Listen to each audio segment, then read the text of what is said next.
শেখ হাসিনাকে ফেরাতে ভারতকে দেওয়া চিঠির জবাব এখনো মেলেনি। নির্বাচন অন্তর্ভুক্তিমূলক করতে পশ্চিমাদের চাপ নেই, জানালেন পররাষ্ট্র উপদেষ্টা।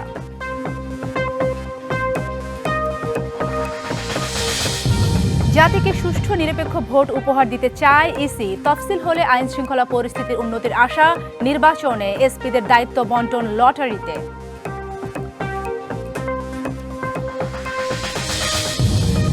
অবাধ ও সুষ্ঠু নির্বাচন নিশ্চিতে কার্যকর ব্যবস্থা চায় বিএনপি। ক্ষমতায় গেলে ব্যাংক খাতে ব্যাপক সংস্কারের প্রতিশ্রুতি।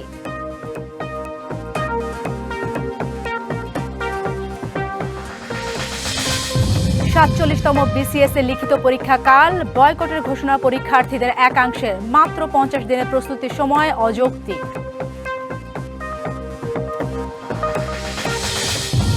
পোড়া করাইল বস্তিতে নিঃস্ব হওয়ার বেদনা, ক্ষোভ। ধ্বংসস্তূপের নিচে চাপা পড়েছে হাজারো মানুষের বহু বছরের সঞ্চয়, স্বপ্ন আর আশ্রয়।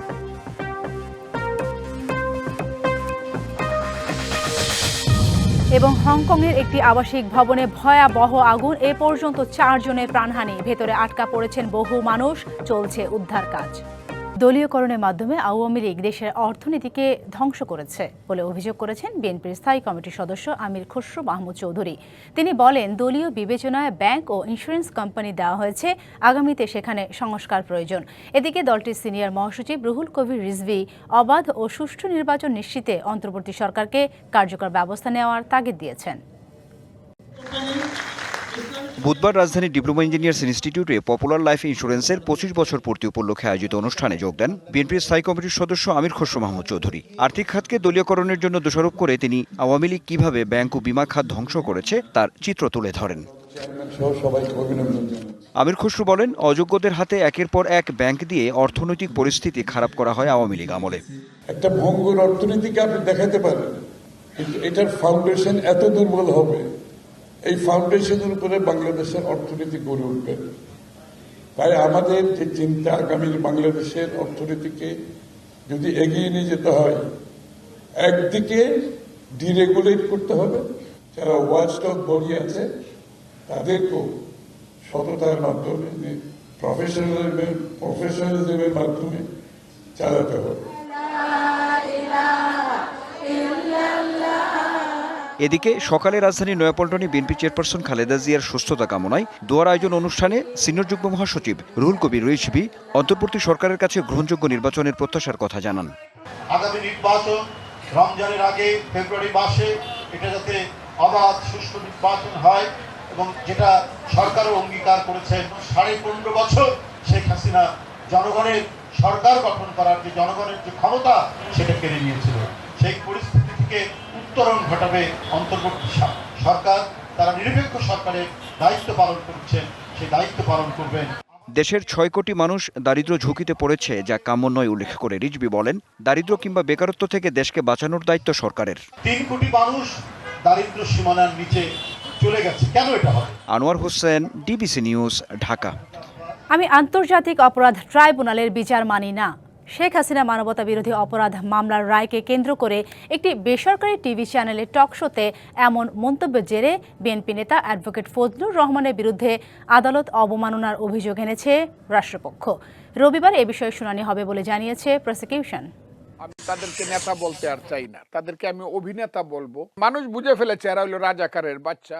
রাজনীতির মাঠ থেকে টক শো, নানা বক্তব্যের কারণে আলোচিত সমালোচিত অ্যাডভোকেট ফজলুর রহমান। জুলাই গণঅভ্যুত্থান নিয়ে বিরূপ মন্তব্যের জেরে যার পদ স্থগিত করেছিল বিএনপি।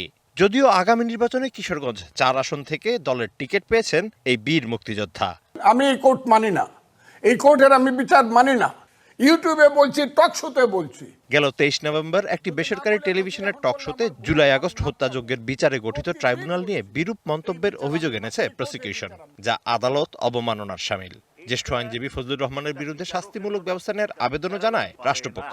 শুধুমাত্র উনি শেখ হাসিনার বিচার প্রক্রিয়া নয়, উনি এই ট্রাইব্যুনালের সমস্ত বিচার প্রক্রিয়া নিয়ে প্রশ্ন তুলেছেন এবং যারা বিচারপ্রার্থী তাদের প্রতি চরম অবজ্ঞাসূচক বক্তব্য, বিশেষভাবে বিচারকদের প্রতি অবমাননা করে। এই ধরনের কোনো বক্তব্য দেওয়ার অধিকার কারো নাই। বুধবার এ বিষয়ে আংশিক শুনানিও হয়। ট্রাইব্যুনাল চেয়ারম্যান উপস্থিত না থাকায় রোববার পরবর্তী শুনানির দিন ধার্য করেছে আদালত। এই কোর্টের বিচার আমি মানি না।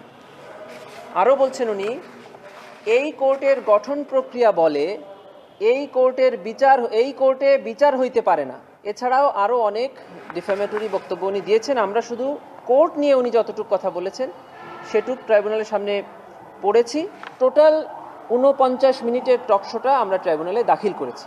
ট্রাইব্যুনাল আইনে আদালত অবমাননার সাজা 1 বছরের কারাদণ্ড অথবা 5,000 টাকা জরিমানা অথবা উভয় দণ্ডে দণ্ডিত করার বিধান রয়েছে। কিন্তু রায় মানি না এই কথা বলাটা স্পষ্টভাবে কন্টেম্প্ট অফ কোর্ট, এটা আমরা মনে করি। Mizan Ahmed, DBC news, Dhaka. July গণ অভ্যুত্থানে মানবতা বিরোধী অপরাধ মামলায় মৃত্যুদণ্ডের রায়ের পর এবার দুর্নীতির মামলায় সাবেক প্রধানমন্ত্রী শেখ হাসিনার রায়ের অপেক্ষা। প্লট বরাদ্দে জালিয়াতির অভিযোগে শেখ হাসিনা, তার ছেলে সজীব ওয়াজেদ জয়, মেয়ে সাইমা ওয়াজেদ পুতুল সহ 23 আসামির সাজা হবে কিনা তা জানা যাবে কাল। সবার যাবজ্জীবন কারাদণ্ডে দণ্ডিত হবেন এমন প্রত্যাশা দুদকের আইনজীবীর। পূর্বাচলের রাজুকের প্লট বরাদ্দে জালিয়াতির অভিযোগে ক্ষমতাচ্যুত প্রধানমন্ত্রী শেখ হাসিনা, তার 2 সন্তান সজীব ওয়াজেদ জয় ও সাইমা ওয়াজেদ পুতুলের বিরুদ্ধে চলতি বছরের জানুয়ারিতে পৃথক 3 মামলা করে দুদক। তদন্ত শেষে গত 10ই মার্চ শেখ হাসিনা, জয় ও পুতুল সহ 23 জনের বিরুদ্ধে দেওয়া হয় অভিযোগপত্র। আর 31 জুলাই বিচার শুরুর আদেশ দেন আদালত।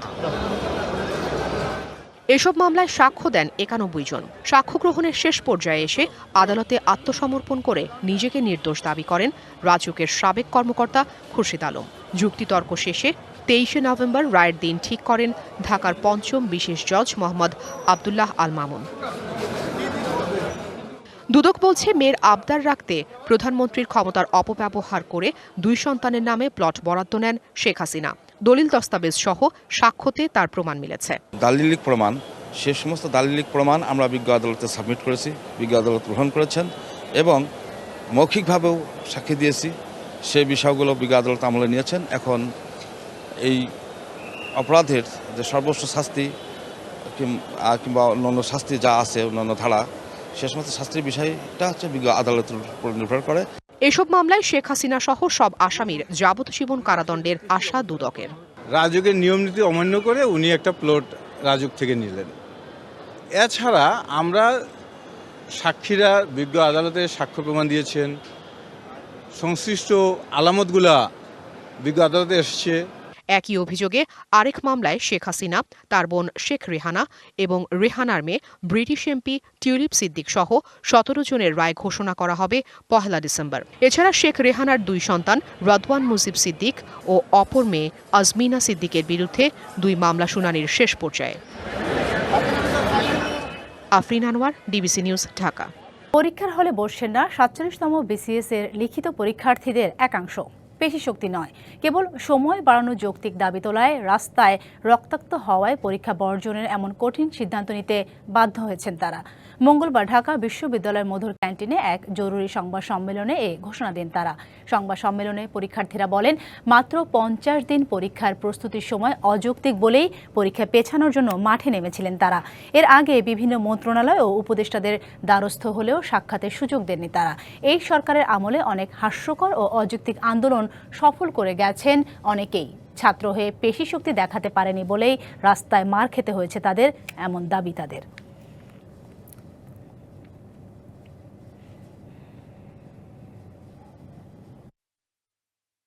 প্রধান উপদেষ্টার সঙ্গে আমাদেরকে দেখা করা দেওয়া হোক। জাস্ট প্রধান উপদেষ্টা আমাদের 2-3টা প্রতিনিধির সঙ্গে কথা বলবেন এবং তিনি তার শান্তিপূর্ণভাবে আমাদের যা বলবেন আমরা তাই মেনে নেব। যারা প্রিয় ছাত্র, যাদেরকে নিয়ে তারা এই পরীক্ষাটা অ্যারেঞ্জমেন্ট করতে চায়, তারা থাকলে হইলো। আমরা যে পরীক্ষা বর্জন করব এই কর্মসূচি দিয়েছি, এটা নিয়ে তারা কোনো ধরনের উদ্বেগ জানায়নি এবং এটা নিয়ে তারা কোনো আগ্রহ দেখায়নি। রাজধানী মহাখালী কড়াইল বস্তিতে পুড়েছে শত শত ঘর, সব হারিয়ে নিঃস্ব বস্তিবাসীদের অবস্থান খোলা আকাশের নিচে। দর্শক, সেখানে এই মুহূর্তে আছেন আমাদের সহকর্মী অজিত, সরাসরি যুক্ত হচ্ছে তার সাথে। অজিত, আমরা প্রতিবেদনে দেখলাম অসহায় মানুষের কি নিদারুণ কষ্ট, তাদের আহাজারি, তাদের কান্না। আপনি জানাবেন সেখানে এখন পরিস্থিতি কেমন দেখতে পাচ্ছেন, আর এই মানুষগুলোর পাশে কোনো সরকারি বা বেসরকারি প্রতিষ্ঠান দাঁড়িয়েছে কিনা? সাথে আপনি যেমনটি বলছেন, এখানে আসলে ঠিক গতকাল এই সময়ে কিন্তু আসলে এখানে আগুন লাগার ঘটনা কিন্তু আমরা দেখতে পেয়েছি। সামাজিক যোগাযোগ মাধ্যম সহ বিভিন্ন মাধ্যমে কিন্তু আমরা আগুন লাগার ঘটনাটি দেখতে পাই। আজকে আসলে এখানে বিভিন্ন সরকারি, বেসরকারি, দেশি বিদেশি এনজিও সংস্থা, বেসরকারি বিভিন্ন স্বেচ্ছাসেবী সংগঠনের কর্মীরা কিন্তু এখানে কিন্তু আসলে আমরা আসার পরে দেখেছি তারা কিন্তু আসলে বিভিন্ন মাঠে কিংবা এই ঘটনাস্থলেই কিন্তু তারা কিন্তু এই যারা বস্তি নিম্ন মানুষের যারা ক্ষতিগ্রস্ত হয়েছে তাদেরকে কিন্তু আসলে বিভিন্ন খাবার তাদের মধ্যে বিতরণ করছে। এখানে কিন্তু আসলে ব্যাপক লোক সমাগম কিন্তু এখন আসলে অনেকে আসছে এখানে দেখার জন্য, অনেকে আসলে ত্রাণ নিচ্ছে, বিভিন্ন খাবার নিচ্ছে নেয়ার আসলে এইসব কারণে কিন্তু আসলে ব্যাপক লোক সমাগম কিন্তু আসলে এখানে ঘটেছে। কিন্তু আসলে আমরা এখানে পাশে কিন্তু আসলে সরু সরু গলি, সেই কারণে কিন্তু আসলে আমরা এখানে কিন্তু মানুষের ব্যাপক সমাগম, সেই কারণে কিন্তু এখানে অনেকে কিন্তু আসলে এখানে অনেক গাড়ি কিন্তু এখানে আসতে পারছে না খাবার বিতরণের জন্য, বা অনেক ভিড় এখানে কিন্তু করেছে। তো এখন আসলে এই সময়টাতে এখানে দেখা যাচ্ছে আসলে কিন্তু যারা কিন্তু গতকালকে আসলে করাইলের যে আগুন লেগেছে বস্তিতে, সেই বস্তির আগুন লাগার কিন্তু পরে কিন্তু সবাই কিন্তু আসলে একটা দিক বিদিক ছোটাছুটি করে এখান থেকে কিন্তু চলে যায়। অনেকে কিন্তু আহত হয়েছেন। তারা কিন্তু আসলে সারা রাত কিন্তু আসলে বিভিন্ন টিএনটি মাঠ, এরশাদ মাঠ সহ বিভিন্ন জায়গায় কিন্তু আসলে মসজিদ কিংবা বিভিন্ন স্কুল কলেজে তারা কিন্তু আসলে সারা রাত কাটিয়েছেন। আর ফায়ার সার্ভিস থেকে যেটা বলা হয়েছে সেটা তারা আসলে এখানে আগুন লাগার পরপরই কিন্তু আসলে ফায়ার সার্ভিসের লোকজন কিন্তু এখানে আসতে পারেনি, কারণ আসলে এখানে রাস্তায় যানজট থাকার কারণে কিন্তু আসলে ফায়ার সার্ভিসের লোকজন এখানে আসতে পারেনি। তারপরেও এখানে 19টি ইউনিটের চেষ্টায় কিন্তু রাত 10:30টার দিকে কিন্তু এখানে আগুন নিয়ন্ত্রণে আসে ফায়ার সার্ভিসের লোকজন এখানে।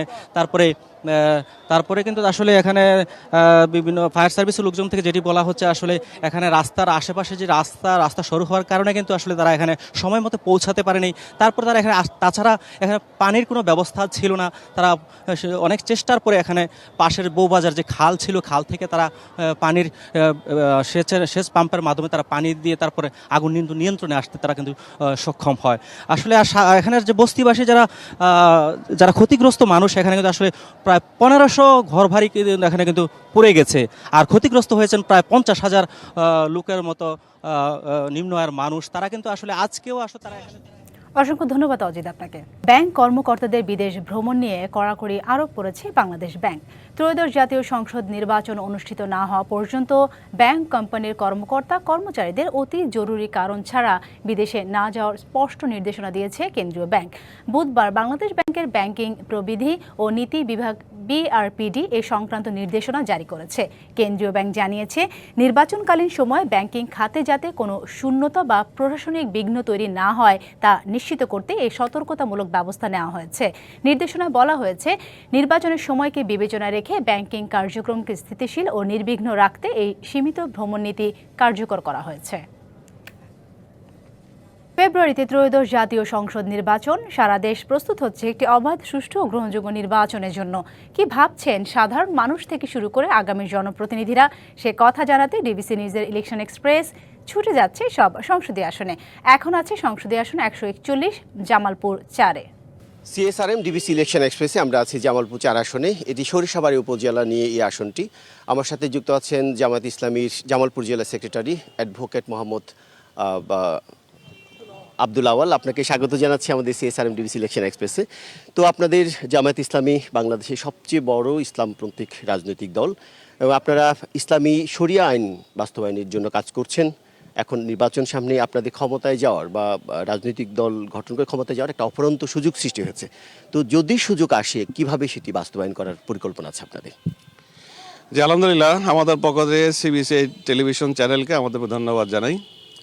আগামী জাতীয় সংসদ নির্বাচনকে সামনে রেখে আমরা জাতির সাথে একটা বিষয় অঙ্গীকারাবদ্ধ হয়ে আছি যে আগামী এই বাংলাদেশে মানুষের নির্যাতিত, নিষ্পেষিত, ভাগ্যের পরিবর্তনের জায়গায় আমরা একটি ইসলাম আদর্শ এবং মূল্যবোধের জায়গা থেকে এই সমাজ এবং রাষ্ট্রকে নতুন করে আমরা সাজাতে চাই, নতুন করে আমরা গড়তে চাই।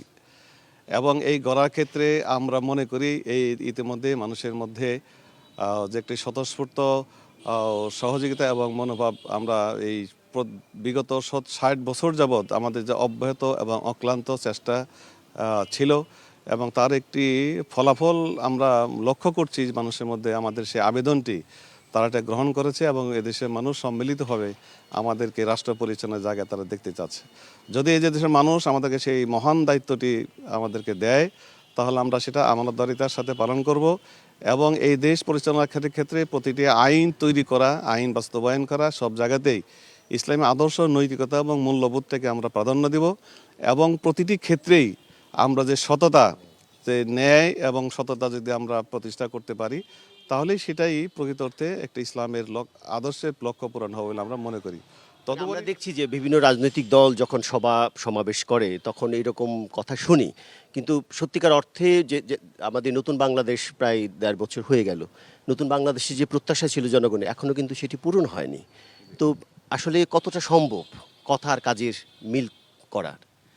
হ্যাঁ, এটি একটি কথা সত্য যে প্রতিশ্রুতি এবং বাস্তবায়নের মধ্যে একটা সবসময় আমরা পার্থক্য আমরা লক্ষ্য করে আসছি, কিন্তু আমরা মনে করি যে একটা জায়গায় সফল হতে পারবো এই কারণে যে আমরা প্রথমত বিগত রাজনৈতিক দলগুলো কারোর মধ্যে সদিচ্ছার যেমন অভাব ছিল, নৈতিকতার একটা ঘাটতি ছিল। কাজে জামায়াত ইসলামী একমাত্র দল যারা নিজেদেরকে সততার পরীক্ষায় উত্তীর্ণ করতে পেরেছে, যারা নিজেদেরকে দুর্নীতিমুক্ত করতে পেরেছে। কাজে আমরা মনে করি আমরা যদি নিজেদেরকে দুর্নীতিমুক্ত রাখতে পারি, দুর্নীতির সাথে নিজেদেরকে না জড়ায়, আমার বাহিনী যদি আমি নিয়ন্ত্রণ করতে পারি, তাহলে দেশের অর্ধেক সমস্যাগুলো আপনি সমাধান হয়ে যাবে। এবং প্রচলিত যে আইনি ব্যবস্থাগুলো আছে এর মধ্যে কোনো অনেক ইসলামী আইনও এখানের মধ্যে আছে। প্রচলিত আইনে সবগুলোই যে ইসলাম বিরোধী এটা মনে কোনো কারণ নেই। সামান্য কোনো জায়গায় হয়তো বিষয়গুলো কিছু সাংঘর্ষিকতা আছে, কাজে সেই সমস্ত জায়গাগুলোতে আমরা মূল্যবোধের জায়গায় নিয়ে আসতে পারি এবং প্রকৃত অর্থে যদি আমরা দায়িত্বপূর্ণ জায়গায় ব্যক্তিদের একান্ত চেষ্টার মধ্যে যদি সততা, কল্যাণকামিতা, ইসলামী নৈতিকতা, মূল্যবোধ থাকে, দেশপ্রেম যদি থাকে, নিজেদেরকে যদি সংকীর্ণ রাজনৈতিক মতাদর্শের জায়গা থেকে নিজেদেরকে মুক্ত রাখতে পারে, তাহলে আমরা মনে করি আমাদের যে প্রতিশ্রুতি এবং অঙ্গীকার জাতির সাথে আমাদের, সেটা আমরা অনেকাংশে পূরণ করতে পারবো। বিভিন্ন রাজনৈতিক দল মাঠে যাচ্ছে, জনগণের কাছে যাচ্ছে, জনসংযোগ করছে, নির্বাচনী হাওয়া বইছে, তো আপনারাও যাচ্ছেন, কি মনে হচ্ছে জনগণের কাছ থেকে সাড়া পাচ্ছেন কেমন? হ্যাঁ, এটা আমরা জনগণের দ্বারে দ্বারে তো আমরা যাচ্ছি এবং এই মুহূর্তে আমরা জনগণের মানসপটে যে আমাদের প্রতি ভালোবাসা এবং দরদ, সেটা একটা অভাবিত, যেটা আমরা 1 বছর আগেও হয়তো আমরা নিজেরাও চিন্তা করিনি এবং ভাবি নাই যে জনমানুষের মধ্যে আমাদের অবস্থানটা এতটা জড়ে আছে। কাজে এই মুহূর্তে যদি আমরা মনে করি মানুষকে যদি স্বাধীনভাবে নিরাপত্তার সাথে তাদের ভোট কেন্দ্রে গিয়ে স্বাধীন মত প্রকাশের সুযোগটা যদি করে দেওয়া যায়, তাহলে আলহামদুলিল্লাহ এদেশের মানুষ আমাদেরকে রাষ্ট্র পরিচালনার জায়গায় আমাদেরকে গ্রহণ করবে এবং শুধু সরিষাবাড়ি আসনে নয়, জামালপুরে অপরাপর যে আসনগুলো আছে সেই সমস্ত আসনগুলোতে আমরা প্রত্যাশিত ফলাফল ইনশাআল্লাহ আমরা লাভ করতে পারবো। আপনাকে অনেক অনেক ধন্যবাদ আমাদের সাথে সংযুক্ত হওয়ার জন্য। শুনছিলেন CSRM DBC election express. Jamalpur 4 আসনের পরবর্তী যে নিউজে অন্য কোনো রাজনৈতিক দলের নেতার সাথে কথা বলার চেষ্টা করব, ততক্ষণ আমাদের সাথেই থাকুন। হংকংয়ে একটি আবাসিক ভবনে ভয়াবহ আগুন লেগে কমপক্ষে 4 জন নিহত হয়েছে। স্থানীয় সময় বুধবার দুপুরে উত্তরাঞ্চলের তাইপো জেলায় ওই ভবনটিতে অগ্নিকাণ্ডের ঘটনা ঘটে। আটকা পড়েছেন বহু মানুষ। আগুনে দগ্ধ ও আহত আরও কয়েকজনকে গুরুতর আহত অবস্থায় হাসপাতালে ভর্তি করা হয়েছে। দ্রুত ঘটনাস্থলে পৌঁছে উদ্ধার কাজ শুরু করে ফায়ার সার্ভিস। এখনও পুরোপুরি আগুন নেভেনি বলে জানিয়েছে কর্তৃপক্ষ। ক্ষয়ক্ষতির পরিমাণ নির্ধারণে তদন্ত চলছে। আর এই দুর্ঘটনার কারণ জানতে আনুষ্ঠানিক অনুসন্ধান শুরু করেছে সরকার। আজ নারী ত্রিদেশীয় সিরিজের প্রথম ম্যাচে মালয়েশিয়ার মুখোমুখি হবে স্বাগতিক বাংলাদেশ। ম্যাচ শুরু সন্ধ্যা 7টায়। দুই প্রতিপক্ষ মালয়েশিয়া ও আজারবাইজানের বিপক্ষে জয় চায় লাল সবুজের প্রতিনিধিরা। র্যাঙ্কিংয়ে এগিয়ে থাকা দুই দলের সাথে খেলে অস্ট্রেলিয়ান এশিয়ান কাপের মূল পর্বের মিশরে প্রস্তুতি নিয়ে রাখতে চায় বেঙ্গল টাইগার্সরা। থাইল্যান্ডের বিপক্ষে হাই লাইন ডিফেন্সে খেলার কারণে দুই ম্যাচেই হেরেছিল বাংলাদেশ। আজ মালয়েশিয়ার বিপক্ষে জয় চায় পিটার বাটলারের দল।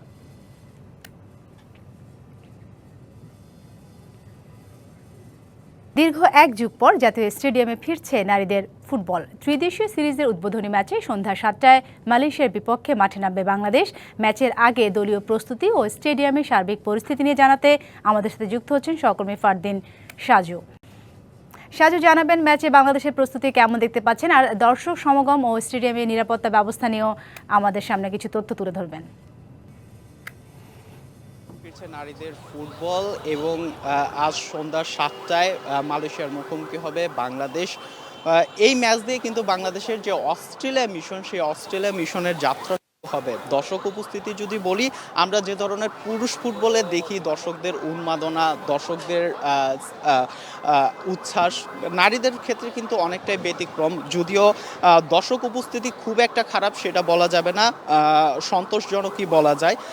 দর্শকদের আগ্রহ করতে কিন্তু এবার কিন্তু বাফুফে ভিন্ন ধরনের পদক্ষেপ নিয়েছে। যেরকম বলা যায় যে এবার কিন্তু নারীদের জন্য আলাদা একটি ফ্যান জোন করা হয়েছে, যেখানে নারীদেরই প্রবেশ অধিকার থাকবে। এছাড়া স্টেডিয়ামের বাইরে বেশ কিছু বিনোদনের ব্যবস্থা করা হয়েছে, যেখানে দর্শকরা আসলে কিন্তু সেখানে ফুটবল খেলতে পারবে। এছাড়া ম্যাচের প্রেডিকশন যদি তারা করতে পারে তাহলে তাদের ম্যাচ শেষে কিন্তু তাদেরকে পুরস্কারের ব্যবস্থা করা হবে। এবং নিরাপত্তার কথা যদি বলি, নিরাপত্তাও সন্তোষজনক বলা যায়। এখানে নিরাপত্তার দায়িত্বে রয়েছে এলিট ফোর্স, পুলিশ সদস্য এবং আনসার বাহিনীর দেখেছি। এছাড়া আরেকটি অপ্রীতিকর একটা পরিস্থিতি ঘটেছে কিছুক্ষণ আগেই, নামাজ চলাকালীন কনসার্ট হওয়াতে মুসল্লিরা কিন্তু এটা নিয়ে তীব্র প্রতিবাদ জানিয়েছে, জানিয়ে পরে কনসার্ট কিন্তু বন্ধ রাখতে বাধ্য হয়েছে। তবে সব কিছু ছাপিয়ে মাঠের খেলায় আফিদারা কিন্তু এই ম্যাচে জয় চায়। যদিও মালয়েশিয়া দলটি র্যাঙ্কিংয়ে অনেকটাই এগিয়ে, তবে আমরা সাম্প্রতিক সময়ে বাংলাদেশ নারী ফুটবলারদের দেখেছি যে র্যাঙ্কিং খুব একটা বেশি ম্যাটার করে না। Coach Peter Butler Highlands defence, সেই হাইল্যান্ডস ডিফেন্সেই কিন্তু তারা তবে বাংলাদেশ নারী ফুটবলারদের উৎসাহ যোগাতে পরবর্তী যে ম্যাচ রয়েছে আজারবাইজানের বিপক্ষে সেই ম্যাচে দর্শকের উপস্থিতি আরও বাড়বে বলে আশা করা যাচ্ছে। সাথী, এ ছিল আমার কাছে জাতীয় স্টেডিয়াম থেকে ম্যাচের সবশেষ পরিস্থিতি। অসংখ্য ধন্যবাদ সাজু আপনাকে। আপনি সেখানে থাকুন, পরবর্তী সংবাদে আপনার কাছ থেকে ম্যাচের সর্বশেষ তথ্যগুলো আমরা জেনে নিব।